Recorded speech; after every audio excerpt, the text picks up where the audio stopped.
Welcome to Travel in 20, your weekly passport to travelling like a pro. I'm Jacqui Felgate, and each week I'll be joined by travel insiders to uncover their top tips in just 20 minutes. Today on Travel in 20, newlywed bliss is on our minds as Holly Kingston joins me to talk about planning the ultimate honeymoon. Holly, hello. Hello. I am excited to relive the honeymoon because it feels like, it was a month ago, but it feels like a long time ago now. Well, let's go back straight away. Let's relive it all. And let's start at the beginning. I thought we might ask you firstly, what do you think makes a wonderful honeymoon? What are your must-haves? Oh gosh, there's so many. It's kind of like a wedding. You put so much you put so much pressure on it to be amazing because it's meant to be the best trip of your life. But we actually planned our wedding around our honeymoon. So we kind of did it the reverse way. We didn't really care much about the wedding. We wanted to make it an amazing honeymoon. So we were like, we want to do a European summer. So that was, August. So we're like, whatever, we'll do a winter wedding. I'll wear a jacket with my gown and good to go. So, Europe was always going to be the number one thing for me. And the ultimate honeymoon revolves around food and wine for me. That's what chose our destination for us, Italy. Couldn't agree more. So where did you go exactly? So we started in Rome and then we went to Tuscany, which was stunning. Both of us have never been there before, which my husband's a pilot. So to find a destination that he hasn't been is very, very tricky. Yeah. So Tuscany was a must. The Greek islands. So we did Mykonos, which was a little bit too wild for a honeymoon. Yep. It's funny you say that. Actually, I've been married for nearly 15 years. We did Mykonos, but I think it was very different back then and a lot quieter and a lot cheaper as well. Yeah. It is pricey, but it's like anywhere. It's as pricey as you want it to make it. If you want to go to these ridiculous beach clubs and spend, thousands on a daybed and a big bottle of champagne. Yeah. So Rome, how many days in Rome? And what would you say to couples that are thinking about including that on their itinerary for their honeymoon?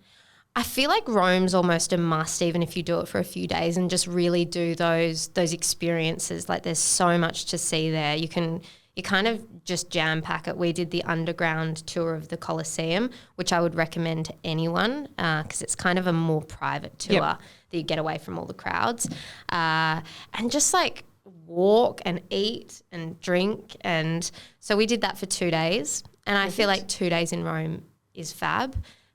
We stayed at Hotel Indigo in Rome via Luxury Escapes, of course, and that was awesome. A good hotel in Rome is somewhere that's centrally located. Yeah, like you said, it's a walking city very much, isn't it? Yeah, I think with Rome, you obviously want to make sure you're staying in a really beautiful place, but you don't really you're not in your hotel all that much. So Hotel Indigo was great because it was just really centrally located, did lots of walking, lots of eating.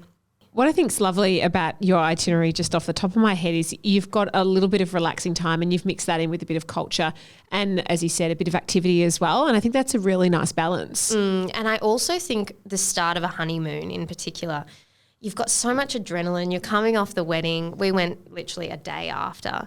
Wow. And to just get straight into a city like that and avoid jet lag, you check into your hotel and you just hit the ground running. Exactly. Yeah, exactly. So Rome, I think, is a perfect little starting point if you're doing a European honeymoon. And how did you decide? Was there any sort of debate between the two of you? Like obviously Tuscany, Jimmy hadn't been to, but was there any other destinations you were like, I want to go here, he wants to go there? How did you make your decision? Do you know what? We have so many disagreements about finding places he hasn't been. Like I can't stand when he goes, oh yeah, because he's one of those people when you're in somewhere and he'll walk past a laneway and he'll be like, oh, so that back in 2015 is where I did this and I'm like, so our biggest arguments came from finding places he hadn't gone to. Which is an unusual problem to have. I know. Poor him. So Rome was kind of a must just because he loves carbonara and carbonara is, that's where. Yeah, exactly. We just made an agreement that 2 out of all the places we went, 2 of them he had to have not been to, and so that was Tuscany and Minorca. Okay, well, let's go to Tuscany then. Beautiful. What a romantic place. And I think you've got to have that in your honeymoon, don't you? Somewhere that takes your breath away and that's truly romantic. So where did you stay? We stayed at the incredible Castel Monastero, and it was in the Chianti region. So we went from Florence, which we stayed in the Leone Blu Suites, which were right on the river there in Florence, or Firenze, which was amazing. I mean, Florence was great to go straight from Rome. It was very similar. You know, you walk a lot and you do a lot of cultural things, amazing food.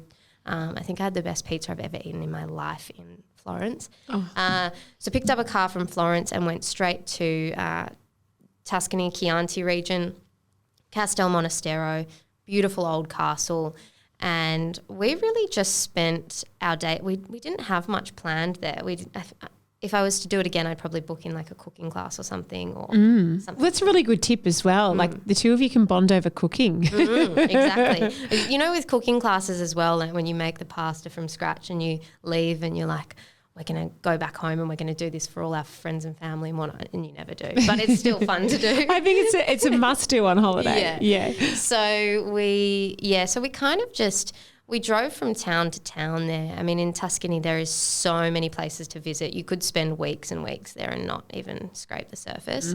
But where we stayed in the Chianti region was beautiful because you've just got so many amazing little towns that you just duck in and out of and just explore. And, you know, I couldn't Pro tip is to get the car. Get the car. Yeah. Yeah, in Tuscany, that's a must because there's just, you know, you're just driving through kilometres and kilometres of amazing vineyards and wineries and, you know, it's just, you've got to have the car. And Luxury Escapes can organise all that for you. And I think that's one of the good things when you're planning a honeymoon. You don't want that extra stress on top of your wedding as well. Exactly. Yeah, we actually did organise a car through Ellie and, yeah, it just made it super easy. And that trip from Florence, the road trip from Florence to Tuscany is like a must-do in itself because you're just looking out the windows going, oh, my gosh, am I in a movie? Oh, amazing. Add it to the list. Yeah. And then where did we go? To Santorini. Well, I wanted to ask you about Santorini because you did some work for Ali on the show and you saw this place and wanted to book it for your honeymoon. Is that sort of what happened? Yeah. So I went over with the wonderful Cameron Daddo, and as amazing as that was, I kind of wanted to bring like a romantic partner back. Well, I get that. I get that. We love Cameron, but not in that way. Yeah. So when I was with Cameron on LETV, that was incredible. We stayed at Nobu in Santorini, and then we also stayed at Santo Pure in Ia. And Santo Pure is to this day, and let me tell you, I have done some really incredible. I've been very, very fortunate to do a lot of travel, particularly with LA. Santo Pure is my favourite resort on earth. Okay, why? So when we're booking somewhere, we look for a few things. I really think it's imperative to be walking distance to a town because you want to have your You don't want to have to wines. rely on public transport or getting a taxi or having a car. Exactly. And this was one of the most surprising things I found about Santorini, and we were actually really hesitant to book it for a honeymoon spot because it's pretty much the most stereotypical place. I had my honeymoon there too. Exactly. So when Cameron and I went, I think it was late May, early June when we went, which is just kind of when things are starting to pick up. Yeah. Yeah, and I think from memory, Santorini has like 15,500 residents, but then throughout the year they actually have 2 million plus visitors. And that's all through the summer months. So I was terrified that Santorini, even when Cameron and I went, it was starting to pick up. And so I said to Jimmy, I don't know if we should do it for the honeymoon because we're going August, peak time. And it was, when we stayed at Santo Pure, it's this incredible resort in Ia, the best sunsets I've ever seen in my life. You're looking out over the Aegean Sea. You've got live music every night. It was stunning, and it's got like 6 or something pools, and then you've got a private pool in your room. But it's walking distance to Ia through this private track. Within 5 minutes, you're in the hustle and bustle of Ia town, but you just walk back down this little track and you feel like you're a million miles away. So I feel like that was the main selling point for me. they also did a really good Greek breakfast. So that was also a big one. Yes. What's in the breakfast? Need to cover off some food. Yeah, Greek yogurt, fresh Greek yogurt, tomatoes, honeycomb, all those things. Yeah, it was amazing. So I would recommend. And how many days would you recommend there? You could just live there if I could. But I think 4 days is ample in Santorini. It's enough to see everything and to relax. Exactly. Yeah. Bit of both. Beautiful. Yeah. And then was it Mykonos after that? Mykonos was after that. So that was a bit of a change of pace. We stayed at Hotel Kouros in Mykonos, which was kind of on the near Mykonos Old Town, so walking distance to Mykonos Old Town. And I think that's really key with Mykonos is one of the things that's great is to stay just on the outskirts so you can walk into town and experience the nightlife without being stressed, as you said, with where to go and how to get there. Yeah, exactly. And with Mykonos, it's one of those places I didn't actually really understand until I went there. The nightlife is really at all the beach clubs and all of those places that are on the other side of the island. Mykonos Old Town is actually a little bit more cultured, and like you can actually have you can go to some really nice Greek taverns and all of that. So I really liked where we stayed. I think that was a really good balance because you can kind of escape the hustle and bustle but still be close enough to things. One of the places I think that's imperative to include on a honeymoon is Spain, and you certainly had it on yours. You started in Barcelona. So if I'm honeymooning, what are the must-dos in Barcelona and where did you stay? Oh, Barcelona was just incredible. I mean, the food, the vibe there. I actually would not. It's funny you say that because I would not have thought Spain as a honeymoon destination. Oh, yeah. We did 3 cities on our honeymoon there. Yeah, I love Spain. I think the food and I think the culture as well. Yeah, it was just, I mean, I would move to Barcelona in an absolute heartbeat. We stayed at this incredible place called The One in Barcelona, which was it was just every little detail was thought out. It was luxe. The robes were beautiful. You know when you go to a place and you're like looking at every little detail. It's romantic. Exactly. When it's at that level, isn't it? Exactly. Yeah. And The One was amazing because it was right in the hustle and bustle of Barcelona, but it was still kind of in this like beautiful, leafy, quiet street. And so that was perfect. We booked that via Ellie and we had this amazing complimentary a la carte breakfast both mornings, which was incredible, like the Spanish omelettes and good. Big thing of pastries on the table that you know. Did you feel like it was a real treat as well at a hotel like that? Like it's something that it's a destination. Yes, you're there for the city, but you've almost got this extra level of luxury when you stay at a hotel like that. Absolutely. It was like the term bougie comes to mind. It was absolutely all of that. It was just incredible. We did lots of we just went to beautiful Spanish tapas places at night and just walked everywhere.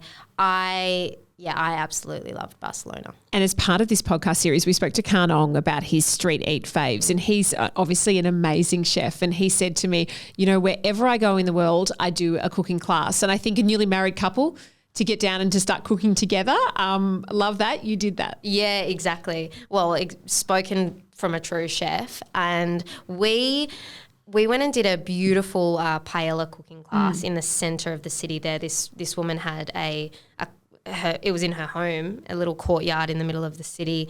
And as soon as we got back, it was one of those things, you know, usually you would do a cooking class in a foreign place and you'd be like, I'm going to home make pasta every single day. We got back and I went straight on Amazon and I bought all the proper the paella dish and all of that, the proper rice. Haven't done it yet, but who's the better cook? Oh, absolutely me. Absolutely me. No question. The markets there were amazing. We actually went there the first day and there was a power outage. So we were kind of going through them in the dark, but it actually made it more magical. Yeah. So then you headed to somewhere that I think a lot of Aussies probably haven't been yet.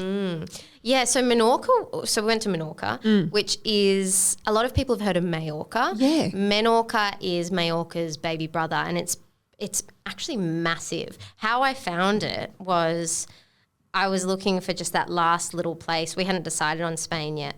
And I was actually just zooming in on a map and I was like, oh, what's that place? And I found Menorca and it was somewhere Jimmy hadn't been for once. That's a big tick. And Menorca, it's known for the blue waters, and it's got hundreds of little beaches and coves and all of that.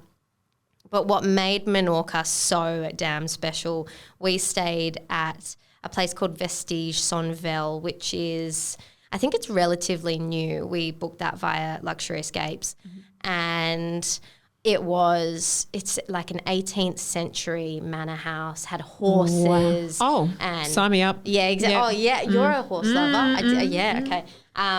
Had horses. There were bikes included in the stay, and you could just bike ride to little caves, and amazing. It was the perfect mix of relaxing, luxe, and also you kind of go every day in Menorca, and you just pick a beach on a map and you just, you go to it. So a car in Menorca is a must. A pro tip? As well. Yes, absolutely.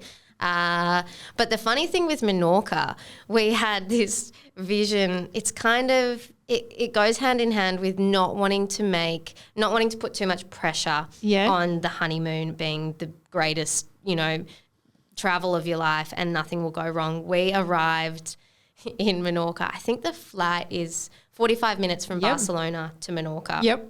And so it's basically get up in the plane and you get back down. Menorca, we actually extended our stay. If I was to go back to anywhere, Menorca would be the number one place I'd go back to. Really? Just someone.